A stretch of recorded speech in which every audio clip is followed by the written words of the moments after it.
আজকে আমি বানিয়েছিলাম শিম সর্ষে।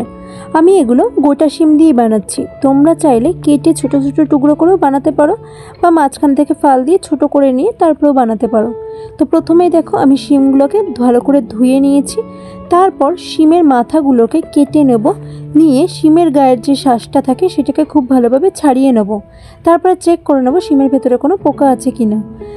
এক এক করে প্রত্যেকটা শিম খুব ভালোভাবে কেটে চেক করা হয়ে গেলে আমরা কড়াই সাদা তেল বা সর্ষের তেল গরম করব পরিমাণ মতো। তেল যতক্ষণে গরম হচ্ছে আমরা এখানে গোটা কালো সর্ষে, কয়েক দানা পোস্ত, কাঁচা লঙ্কা এবং নুন দিয়ে একটা মিহি পেস্ট বানিয়ে নেব। কড়ার তেল গরম হয়ে গেলে তার মধ্যে আমরা বেশ কিছুটা পরিমাণ কালো জিরে এবং দুটো চেরা কাঁচা লঙ্কা ফোড়নে দিয়ে আগে থেকে কেটে রাখা শিমগুলো দিয়ে লাল লাল করে আমরা ভেজে নেব। খেয়াল রাখতে হবে শিমগুলো যেন প্রপার সেদ্ধ হয়ে যায় এবং মোটামুটি লাল লাল করেই ভাজা হয়।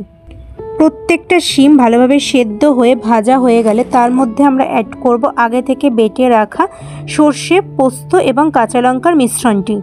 তারপর তার মধ্যে অ্যাড করব পরিমাণ মতো হলুদ।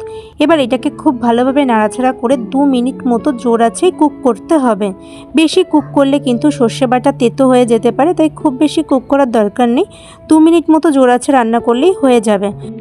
2 থেকে 5 মিনিট খুব ভালোভাবে কুক করার পর ঝোলটা কমে গিয়ে শিমের গায়ে মশলা মাখা মাখা হয়ে গেলে বুঝতে হবে আমাদের তৈরি হয়ে গেছে শিম সর্ষে। নামানোর ওই 1 মিনিট আগে আমরা কাঁচা সর্ষের তেল বেশ কিছুটা পরিমাণ এবং 2টো কাঁচা লঙ্কা দিয়ে একটু নাড়াচাড়া করে ঢাকা দিয়ে বেশ কিছুক্ষণ রেখে দেবো।